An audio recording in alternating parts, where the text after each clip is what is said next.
What's up, nerds? Welcome to another episode of Good Friends, Bad Movies. Today, we're going to take a look at 2005's Elektra.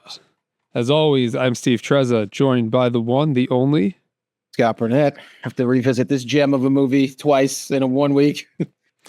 Yeah, Scott, this was the first time for you, right?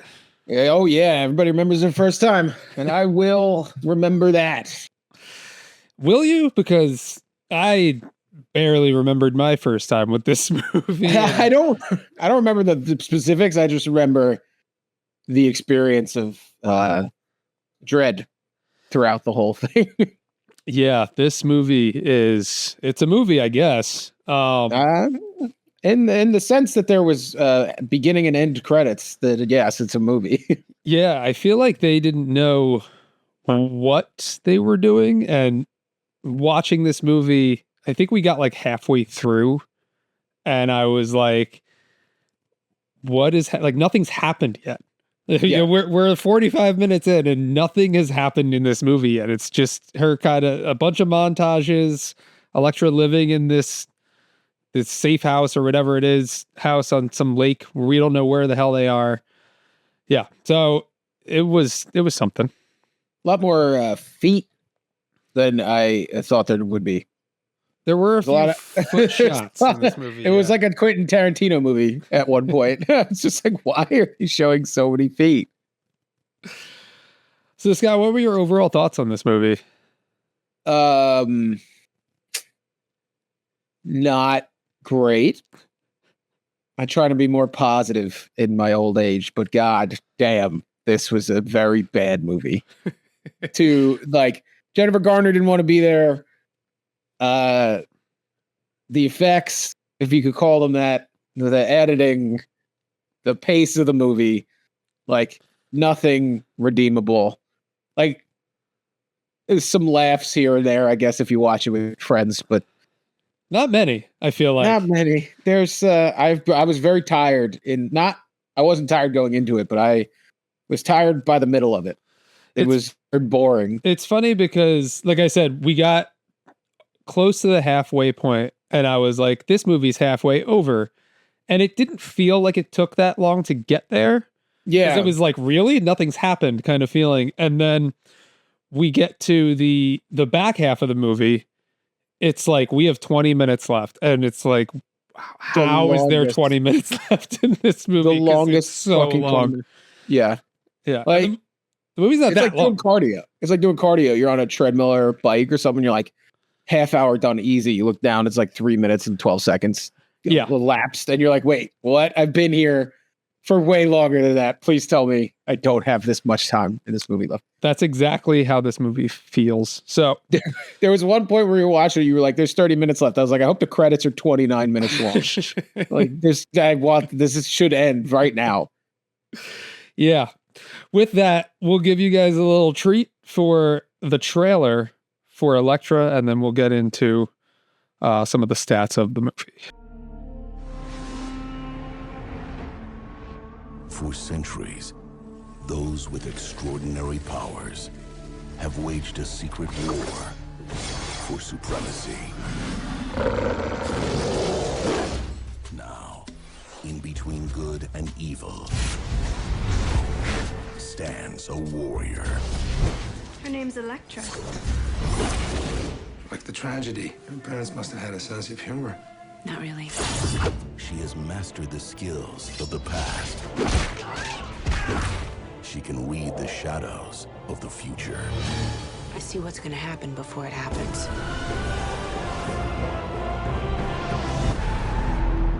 She's my friend. She doesn't really know who you are. This January, It's about her, isn't it? She was a prodigy from 5 years old.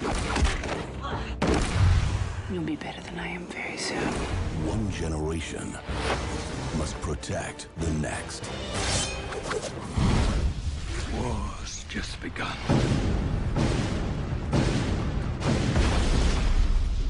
I'm not a good person to get involved with.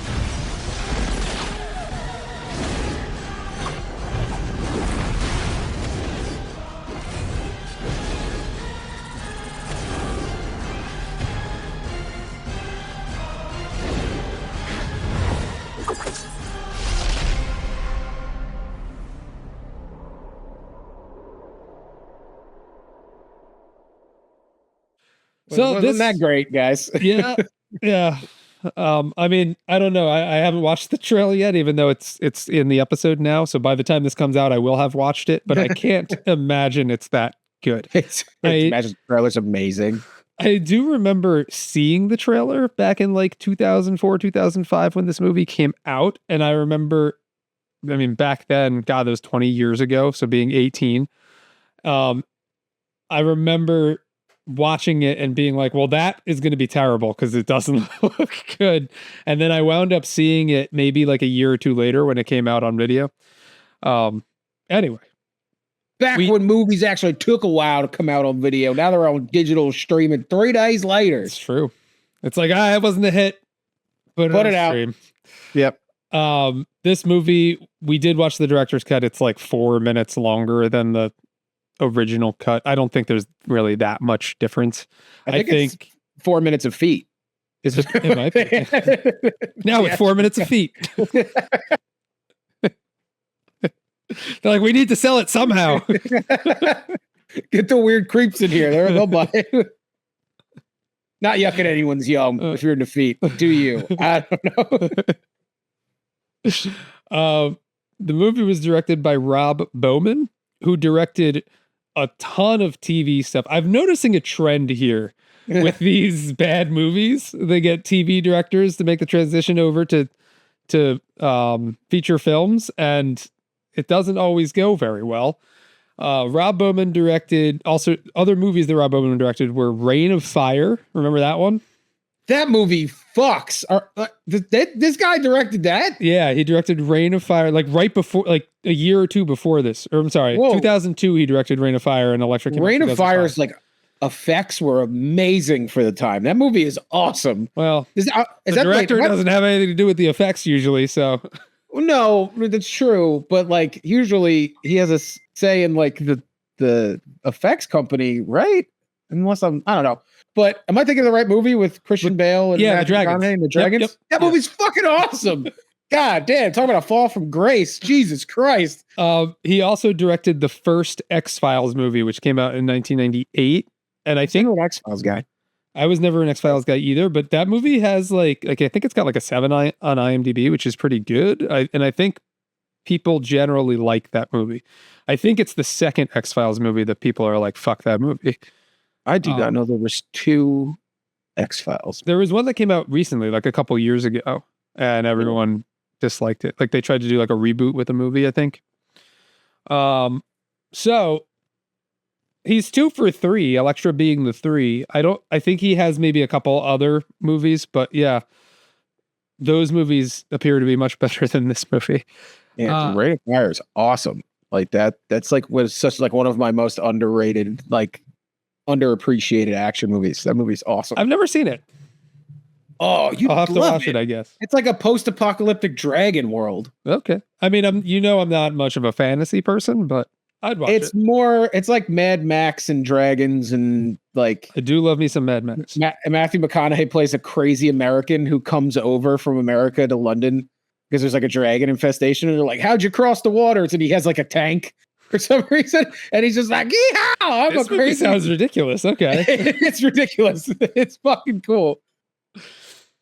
Why are there dragons? I mean, I know we're supposed to talk about Elektra, but there's not really much going on with this movie. I don't remember the who, where, what, and why. I just know it's Gerard Butler and Christian Bale as like the English survivors who are like, we don't trust Americans, do we? And then Matthew McConaughey's like bald and got a Kratos beard, and he fights a dragon with an axe. And it's fucking cool. It sounds awesome. All right. I'll give it a shot. It's really cool. Adding to my watch list. I'm going to go watch it after this. The movie was written by Zach Penn, Stuart Zeikerman, and Raven Metzner. I feel like I've heard of Zach Penn before, but I don't know what he's done. And I didn't look into it. It stars Jennifer Garner as Elektra, Goran Visnich, who plays... probably butchered that, who plays Mark Miller, and Kirsten Zine, who plays Abby Miller. This movie had a $43 million budget. I don't know how. I don't know where the money went. But yeah, $43 million. The box Wow, office. Zach Penn was the writer on a lot of stuff. That's why I thought I knew his name. And it says it's the Avengers, Osmosis Jones. I want to see if he was actually a writer on it. Or maybe he just did like a screen treatment or something. The Last Action Hero, Ready Player One, The Avengers, The Incredible Hulk, X-Men Last Stand. He wrote on the video games for Fantastic Four and X-Men. He wrote on X-Men 2, the Inspector Gadget movie. So a real mixed bag. Kind of all over the place, yeah. Because not all of those are hits, but not all of those are misses either. Yeah. All right. Yeah, so the movie had a $43 million budget. I don't know why Fox decided. Was it Fox? I don't remember. I think it was Fox. So. Decided to give this movie a $43 million budget. Box office, it made $24.4 million at domestic and $56.9 million global. With that, Scott, are we ready to get into the plot of Elektra? I guess so. All right. So, opening scene. The film opens with a dark, moody atmosphere. We have this like graphic of historical graphic of like an assassin. I don't even remember what was sent, but it was like kind of cool looking. It was like long ago, one of those type of things. She was like the chosen one. They're the prophecy. They'll come back. Deal. Then we get a crime boss. I think his name is DeMarco. He's holed up in his heavily guarded mansion. His men are on high alert. He knows that an assassin is coming for him. And that assassin is Elektra. She silently infiltrates the compound and then one by one takes out all of his guards with her martial arts skills and her twin sais. We do see when she finally gets to the room, like we see the security cameras and kind of like there's something swooshing by and the guards are then dead. Really giving us the vibe of how fast she can move now, because soon we find out that after she got resurrected, she gained all these crazy ass powers. Yeah. One of those powers, I guess she can like stop time and move real fast, because then she comes into this crime boss's lair. She takes him out. He tries to shoot her. She just kind of stabs him and then he dies. It really just is, the scene is to just establish that Elektra is now this lethal assassin that has these new abilities. We get taken to some flashbacks of Elektra's revival. After her assassination, the film transitions into like these fragmented, haunted flashbacks of Elektra's past. We see her death from Bullseye in Daredevil 2003. She miraculously comes back to life, brought back by Stick, who is her martial arts teacher. And then we see kind of this short montage of her training with Stick. They also never explain how Stick got her. Did they? I don't think so. No, because like this movie doesn't explain a lot. He's also blind. Was he in New York? Did he like wander onto the roof and was like, "Ooh, someone to practice my resurrection abilities on"? I guess I don't know. Like, yeah, I don't know how. Did we see them like take her body back? I feel like she was in an ambulance at one point. That's right in the movie. So I guess they tried to revive her. Yeah, because remember they gave her the defib pads through the leather through her leather vest. Yeah. But like, I don't know how Stick got hold of her body. Yeah, I don't know, because her father's dead and her mother's dead. That's been established. Stick's just waiting at the morgue for somebody. He's just reviving people left and right, giving them abilities. The majority of his school. We're almost at the old mystic's house. We just hold on. So we're not taking you to the hospital. We're taking you to like Tibet or wherever he was to lay hands. We see in this scene that like Elektra's being too aggressive Her aggressive and impatient nature prevents her from mastering the techniques that Stick is trying to teach her. She ultimately gets expelled from her training, and then from here she goes on to be this trained assassin now. How does that work? He gets expelled from your training and it becomes a better She's like, assassin. well, I'm just going to be an assassin now. I don't need this trade. I got all these new abilities. I can stop time. I can see into Don't the stay future. in school, kids. Yeah. Yeah, right. Don't stay in school, kids. You'll do better, I guess.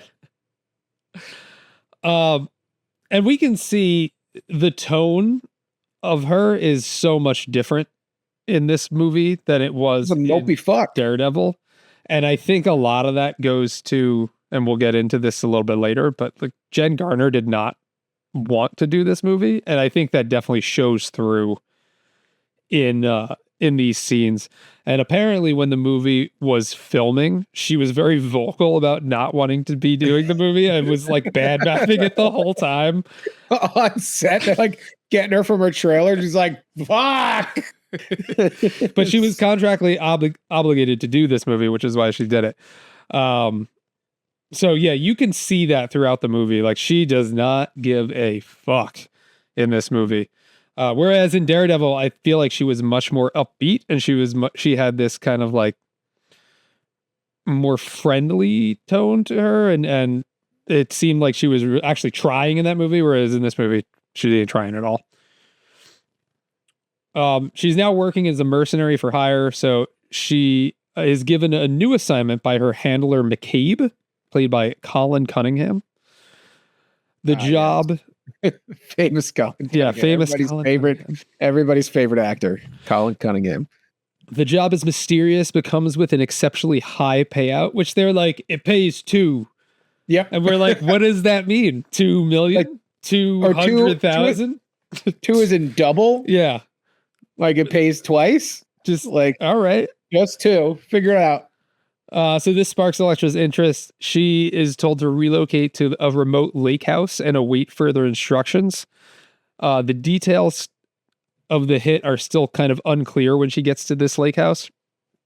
But when Elektra, she's approached by McCabe at first, yep, there's this weird subplot where she has OCD, yes, and they never once again like mention it. She's like scrubbing the floors, and he's like, "Why are you scrubbing the floors?" So to get rid of my DNA, to make it like she's like hyper. She has OCD because of her assassin nature, and like when she's in the lake house, there's this weird montage where she's like unpacking her suitcase, but like it's not assassin tools; it's like her toiletries. yeah, it's like So it's like toothpaste. toothbrush, deodorant, pop, pop, pop, and it's just like this weird montage, and then it's all laid out nice. You're like, okay, 2 back-to-back scenes where she has OCD. This is going to come into play. Like maybe it's going to affect the way she does things, or it stops her from assassinating correctly. Or nope, it ended with the toiletry montage. They never mentioned it again. Yeah. That was actually my next note. Obsessive compulsive nature is highlighted as she meticulously prepares her surroundings, cleaning, organizing, and maintaining rigid control over every detail, which does not come back into the play throughout the rest of the movie. Yep. As Elektra settles in, she starts observing her neighbors. One of the little girl neighbor, Abby, sneaks into her house to steal some of her jewelry. And then she's very sarcastic about it too. She's like, I knew the neighbors before here. And I used to just come in all the time. It's like, okay, well, they don't live here anymore, and you're stealing jewelry. My neighbors that used to live here let me steal their shit all the time. Yeah. So the dad, Mark, apologizes for Abby and then tries to be very friendly with Elektra. Elektra's like, no, like I'm not here to make friends. Kind of shoves him off. But then she still kind of observes them from far away. And I forget what happens, but Abby tries to like pry into Elektra's life. Like meditating on the beach or something. And then the girl comes over. Yeah, invites her to dinner because it's Christmas. Dinner. Like, why does this need to be Christmas? There's up until now, there is literally nothing that insinuates it's Christmas. Not a goddamn light, not a snowman, not a gnome, Frosty playing, nothing. And then all of a sudden the girl comes over and like a remote beach, like a lake in an area that looks like it would be cold during December. Yeah, but it looks like like this area definitely gets snow. There's it looks like Seattle. there's like firs and evergreen trees around and everything. Yeah. Like this would 100% be a snow, like a winter wonderland. No, it's Christmas Eve. She's like, "Do you want to come over for Christmas?" And then the next scene, they're in a like their cabin, and it's all decked out for Christmas. I'm like, it feels like this movie was something else. Yeah. And then they tried to retool it, and then use whatever they fucking could for the new one. Because it does, like you said, at some point we were halfway through, and we're like, nothing happens. And then at the end, it felt like a different movie, but it was like a long-winded, shitty movie. But like, and it's like, why does it need to be Christmas? Like, you could just be like, do you want to come over for dinner? It doesn't. There's nothing no payoff. Yeah. Nothing else in the movie happens Christmas related. No. Like once they leave the cabin, you don't hear it's Christmas. They're outside the whole time. They're in t-shirts and fucking jeans. It's just like hashtag Electra's they go to a city. Yeah, right. But they go to like a fucking pool hall later in the movie, not to bury the lead, but like there's nothing Christmassy in there. Yeah. They're in a parking lot. Nobody's got stupid little reindeer antlers on their car, a little Rudolph nose in the grill. Nothing. It makes no sense. And I don't know why they decided to do this. So anyway, Abby invites Elektra over for Christmas. Christmas dinner. She gets to know the family a little bit more. Abby has this curiosity into who Elektra is, into like martial arts. Abby tries to pry into Elektra's life, sensing like a deeper story behind her stoic exterior. And Mark also seems to recognize that Elektra isn't just some ordinary woman. And then Elektra kind of lets her guard down, but then it ultimately leaves because she's afraid of getting too close to someone. That's at least how I read that scene. Also, they don't light these scenes worth the dick, and so I'm going to say Alexa now. God damn it.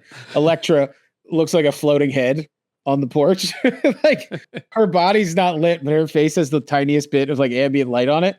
And she's like walking up to the husband, and her head is just floating in space. The very next scene, we find out that Elektra gets her official kill order, and surprise, surprise, she has to kill Mark and Abby. They're the ones that are marked for assassination. So that's why it's Mark. Because he's marked for assassination. It's his full government name. Middle name 4, last name assassination. She prepares to complete the mission, but finds herself hesitating. For the first time in her career, she starts like questioning her actions. She sees Abby as kind of this reflection of herself. So this young girl thrust into a violent world and forced to survive. That movie did not give that. No, not really. That was not portrayed at all. We have no idea at this point as the audience as to why she's supposed to kill these two people. Abby's this affluent girl of divorce who has a loving father, and they live comfortably in a cabin. It's like thrust into a dark world. You live in the Pacific Northwest. What are you talking about? You're stealing jewelry from rich people. She's in a beautiful lakeside cabin. It's like she had to pick herself up by her bootstraps. It's like, what are you talking about? She's living a fucking life over here. So Elektra decides she's not going to go through with it. Now, because she's declining the contract, she has to leave this lakeside cabin that she was staying at. As she's leaving, she sees the hand assassins fucking come in to finish the job, coming in on the boat that the ferry she has to take to get off the island. Then she decides, I can't let these two die. So she goes back.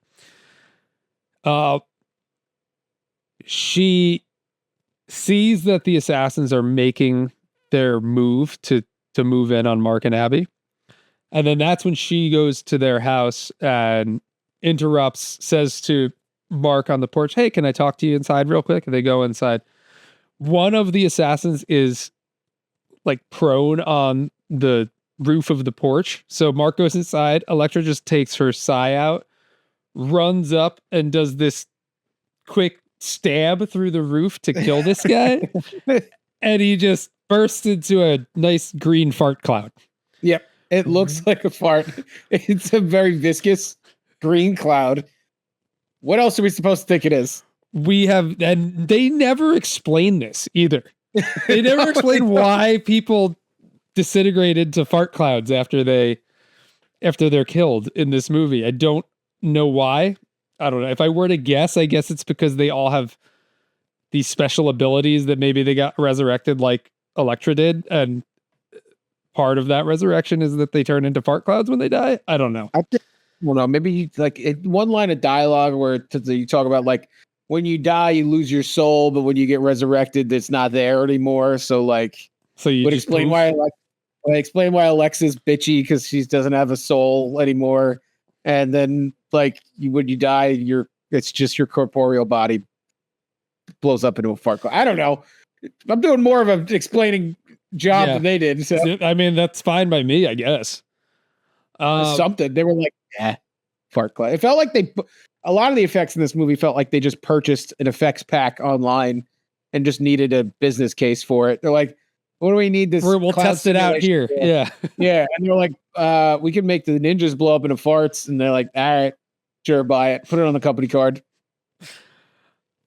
So there were two assassins. That one's now dead. The other one's outside. She goes inside. She's like, why are these people after you? To Abby and Mark. They're like, we have no idea. She's like, well, they're after you for some reason. You've been marked for assassination.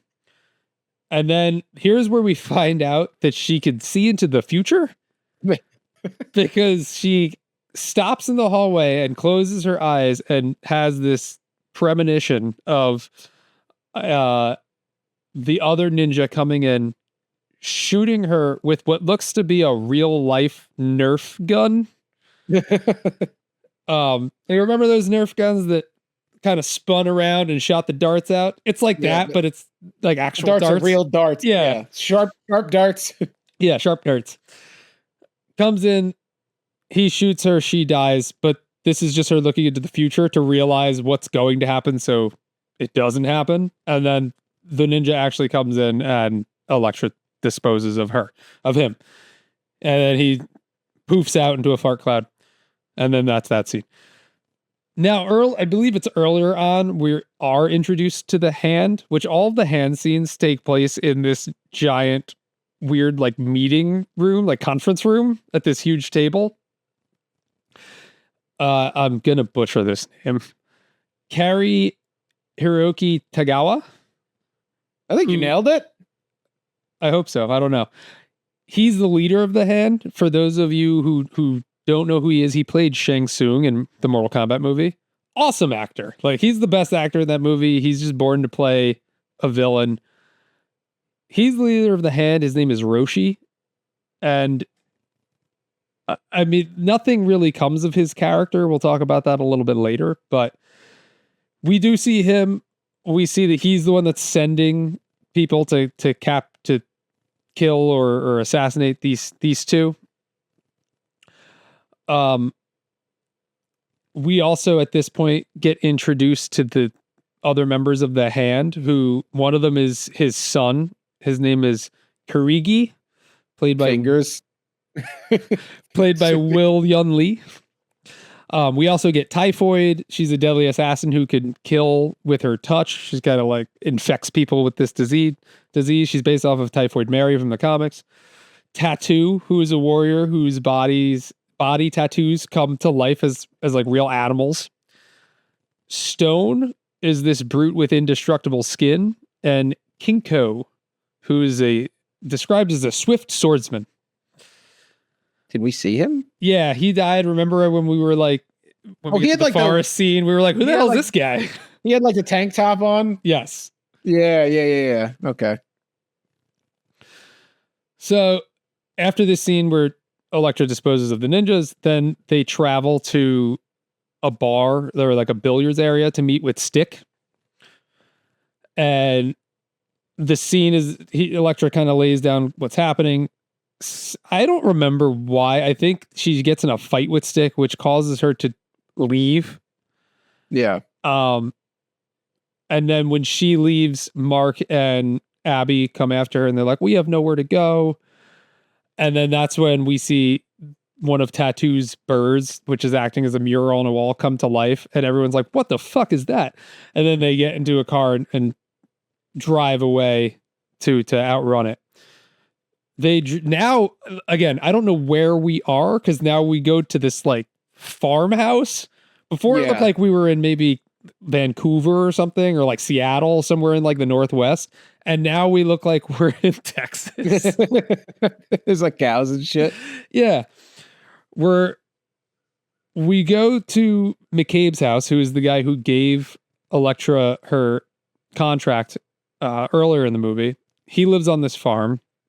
We're there for like a day or two where they're in hiding until all of a sudden one of Tattoo's birds shows up and McCabe tries to shoot it. And then they're like, we need to get out of here. And Elektra's like, oh no, they're already here. She uses her see into the future to be like, oh, they just pulled up. Yeah.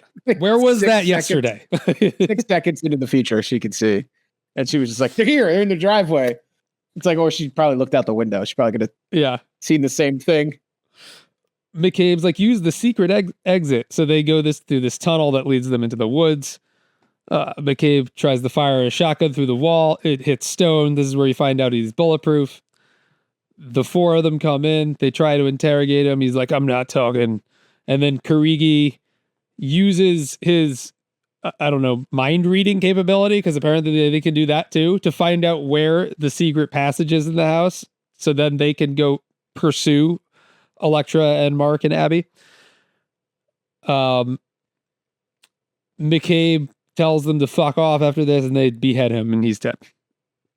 The least amount of blood to ever come out of a severed head. Yes. In the history of cinema. It just like, his head just like popped off.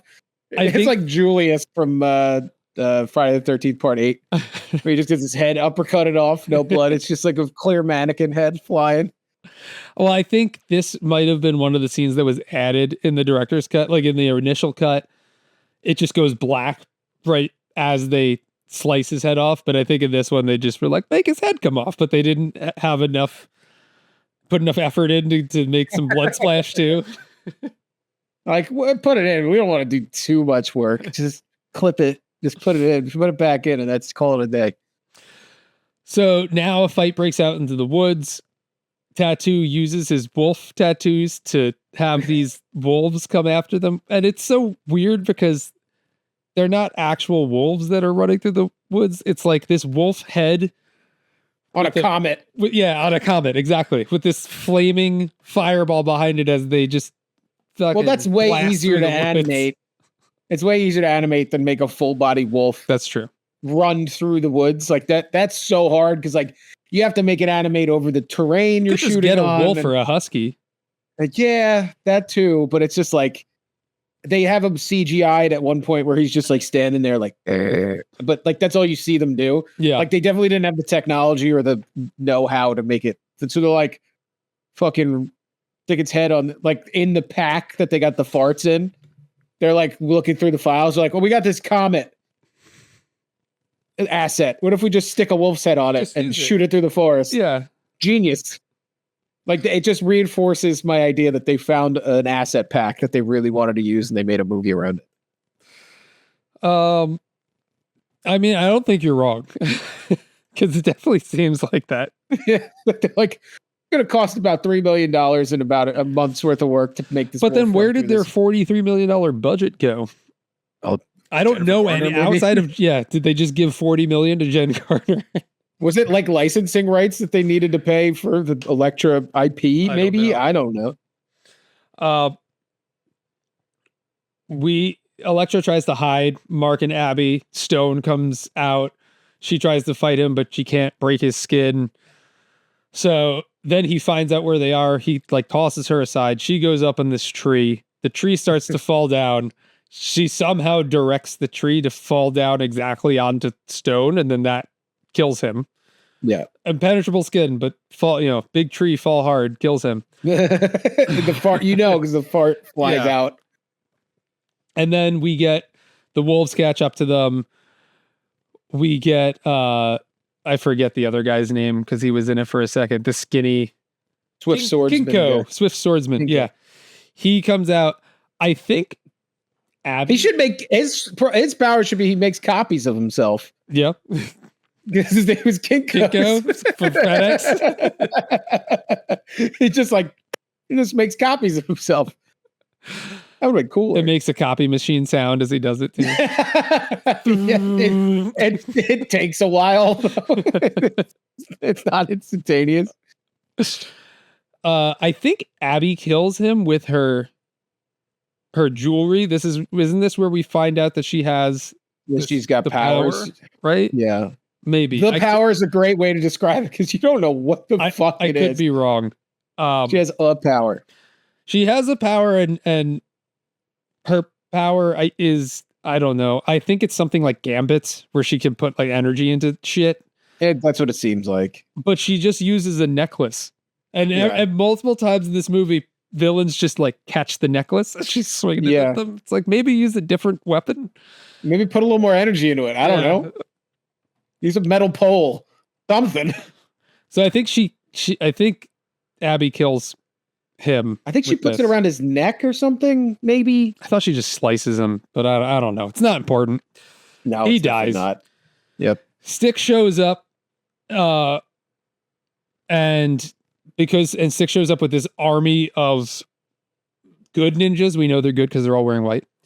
Yeah, but he's in like a military outfit. He is, yeah. He's got like a military sergeant hat and like opened fatigues, but it's just white. It's not camouflage. It's just weird. The Hand knows that they're outnumbered, so they retreat. What's left of them, and then we go back to Stick's base of operations where he's training all of these ninjas. Didn't or Elektra get kissed by Typhoid Mary in this scene? Did you? Because like he walks up to her and he's like, she's gonna be all right. You're right. Yeah. Typhoid Mary comes up to Elektra, kisses her. She gets knocked unconscious.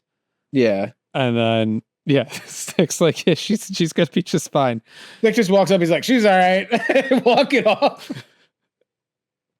They bring her back to Stick's base of operations as along with Mark and Abby. Elektra is resting, comes to a little bit later. Stick reveals that the Hand wants Abby because she is the treasure, a rare and powerful warrior with immense potential, but they don't ever talk about what they want to do with her. Like, do they want her because they want her to join them? Yeah. I don't know. It's never really explained. Well, so like, what happens if they get her? They're just gonna be like, okay, you're a bad guy now. She's gonna be like, no. Yeah, I don't know. I'm not gonna work for you guys. Are they gonna siphon her power? Maybe I don't. Years of manipulation to make her a bad guy. I don't know. Brainwashing. Sure. Elektra I need my brain washed after this fucking movie. Yeah, same. Elektra realizes that Abby is like her, decides to protect her. Stick helps them. Oh, sorry. We went through that already. Stick helps them escape. Okay, so now they're back at Stick's place. Stick is now training Abby, and Elektra is also training Abby. We get this kind of montage-y scene where Abby decides to fight Elektra in her cabin. I think this is like the fourth montage we've had up until this point. Yeah, there's a lot of them. There's a lot of montages in this movie. Mark finally tells Elektra that Abby has been hunted her whole life because of her abilities.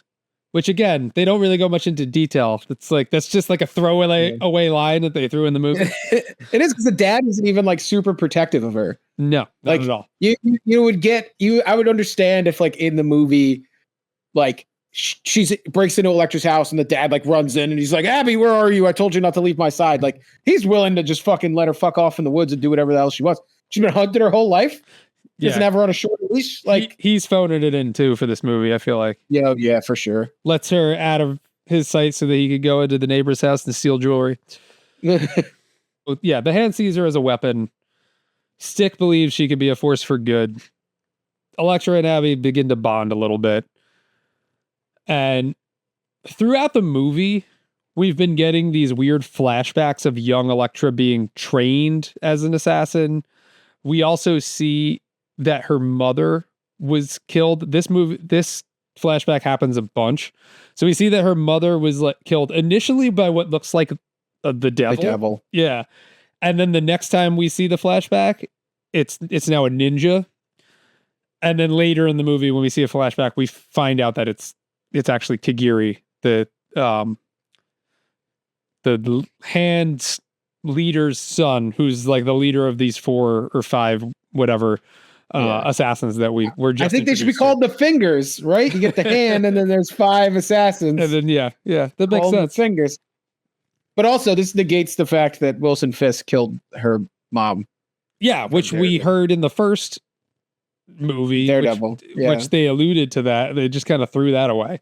But then you could just say, I guess Fisk hired the fingers. I guess. Fisky fingers over there. The next scene, we have Elektra meditating so that she can place a meditative collect call to Kagiri. It was like the scene from Star Wars Rise of Skywalker before. Yeah. That's exactly what it was. Force FaceTime. And she's like, you and me, mano a mano. If I win, then you have to leave Abby alone. And then I guess the plan is to meet at Elektra's childhood home. I don't remember when they decided that. I don't think they said that during their meditation thing, but I could be wrong. Nowhere in the wrestling promo that they cut on each other in the collect call in their mind did they ever say a place in time. Nope. So they go back to Elektra's childhood home. We get some flashbacks here. Then we have this duel. Everything in her so she grew up in this rich Greek family. And it's that trope of they go back to this old mansion and all the furniture is still there, but it's just all covered in sheets. Again, they had that CGI pack. There was sheets in it. There was a devil model, the comet, and the farts. I think. Yeah, that's what came in this pack that they purchased.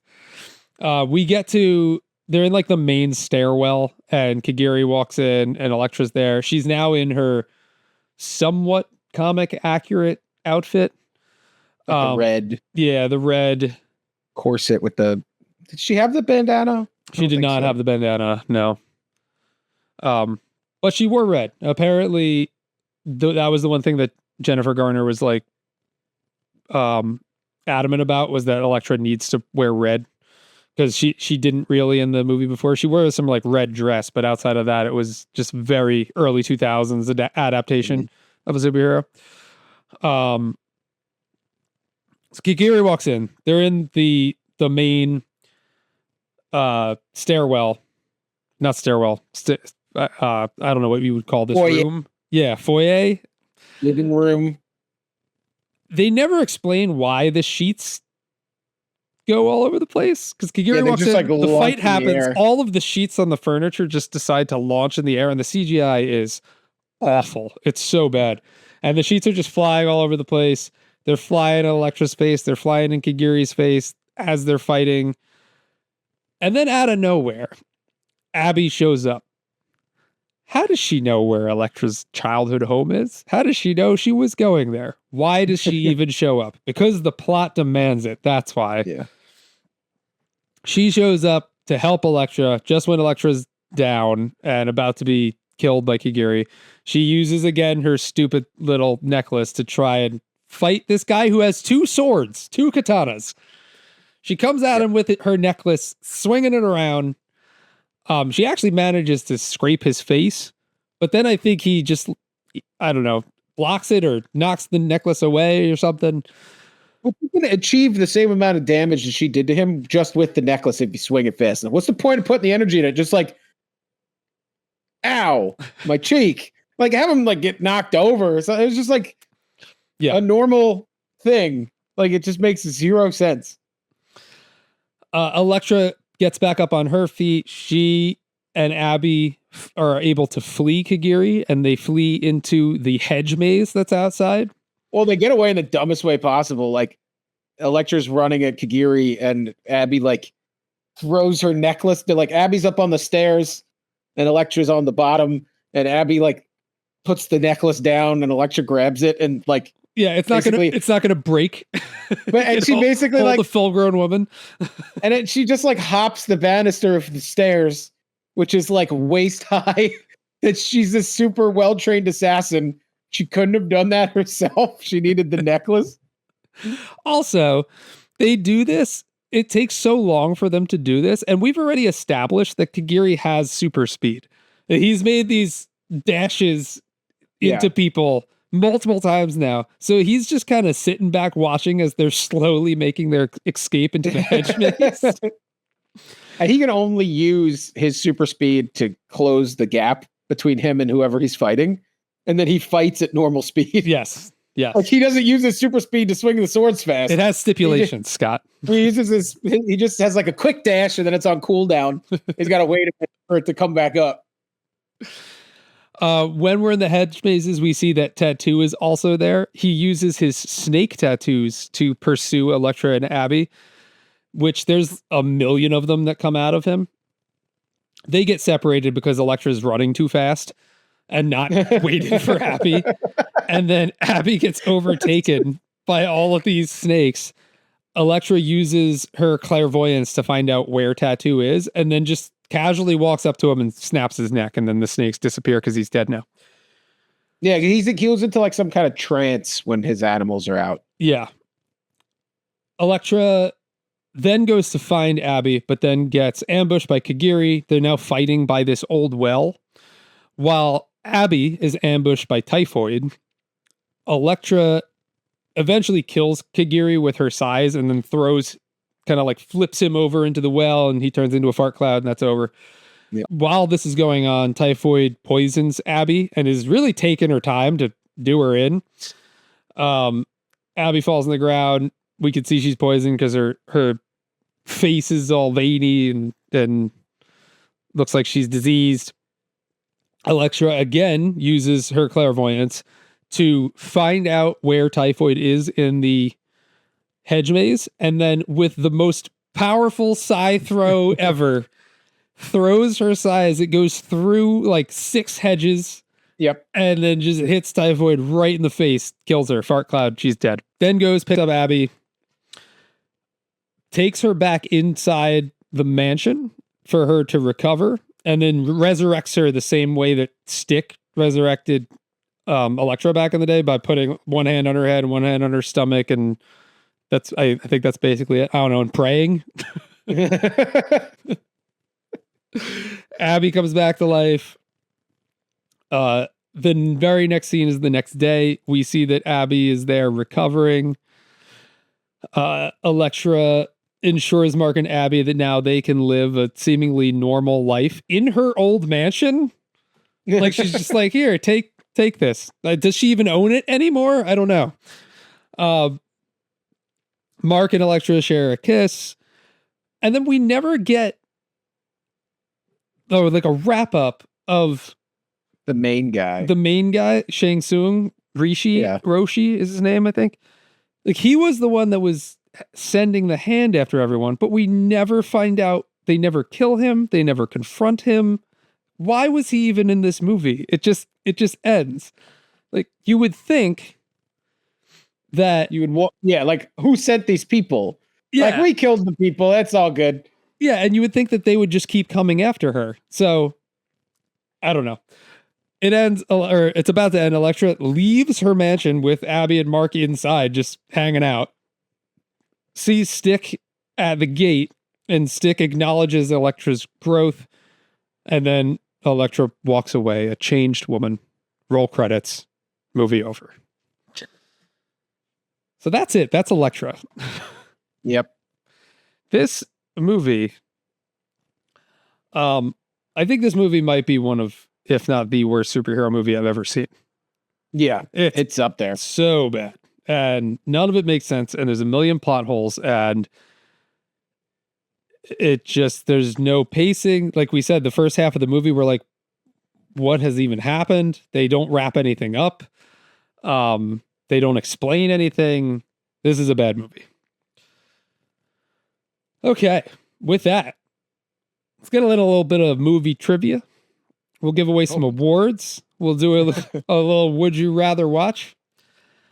And rank rating at the end. So movie trivia, there's not that much because there wasn't a lot of interesting movie trivia around this movie. This is the first Marvel movie to feature a female lead. We talked about this a little bit earlier. Jennifer Garner reportedly told a journalist that she felt this movie was terrible and that she only filmed it because of contractual obligations from Daredevil. Originally, I threw this in here because I thought it would be kind of fun, but also I'm going to make fun of it. Originally, there would have been a flashback in the very end of the movie where young Elektra steals sais and buries them at the well like 20 years ago, where the final fight takes place. Elektra would have returned to get her sais back from the well. Now, had that happened, these things would have been fucking rusted to shit. Like, they wouldn't have been in good condition. I guess if she put them in a box, maybe, but I don't know. I'm just thinking like young Elektra burying the sais, and then she comes back later and she pulls them out and they're just like falling turning apart. to dust. Yeah. And 20 years of rainwater due to a fucking piece of metal. Okay, some awards. The most under. Oh, wow, that was it. That was it for You weren't trivia. kidding. I told you there's really nothing else. Everything else is basically like Jennifer Garner hates this fucking movie. That's like all the trivia. I just feel like we didn't need to spend that much time talking about it. Okay, awards. The most underwhelming fight scene award.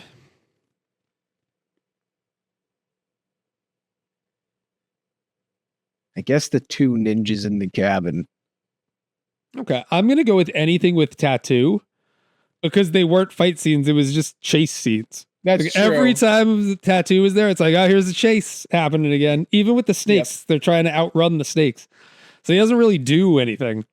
Yeah. The villain that doesn't matter award. Kinko's. Oh, I'm going to go with Shang Tsung.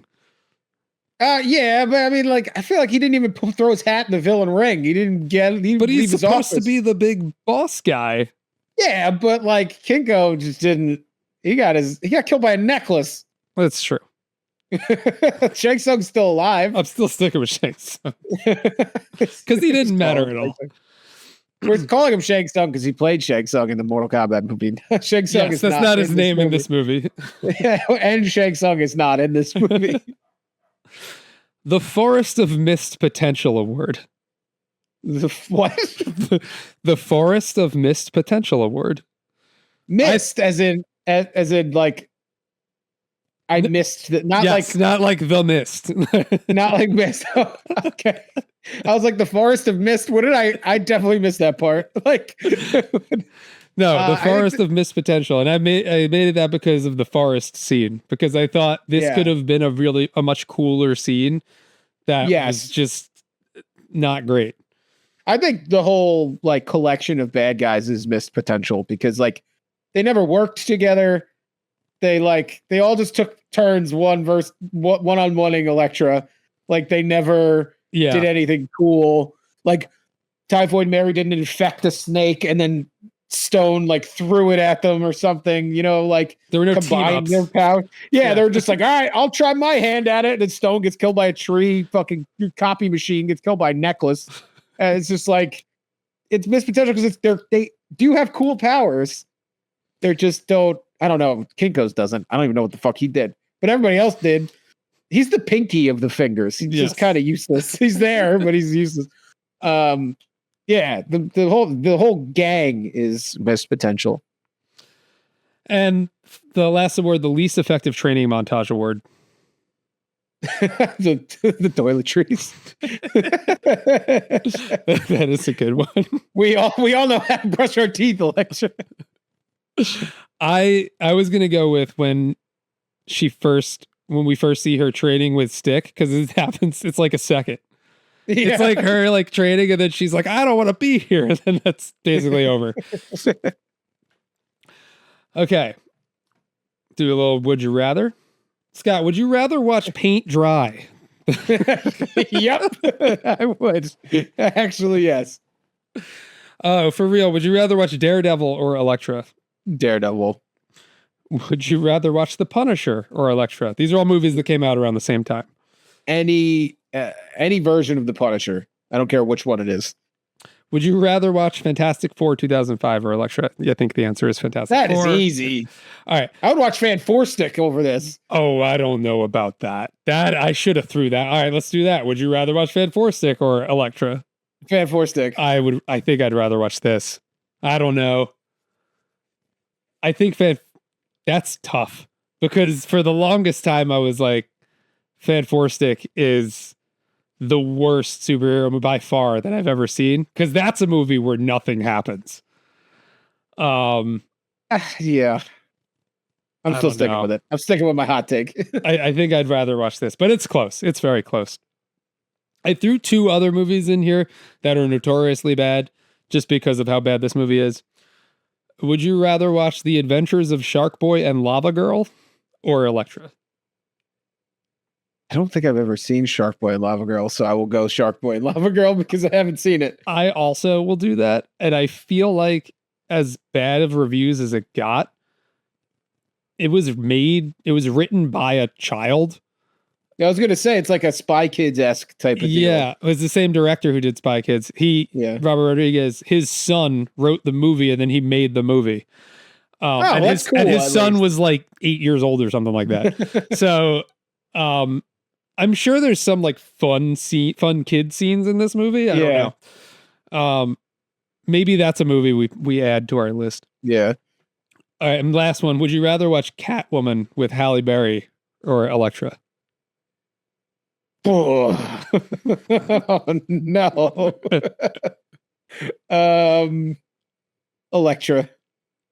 I've never seen Catwoman, so it's very bad.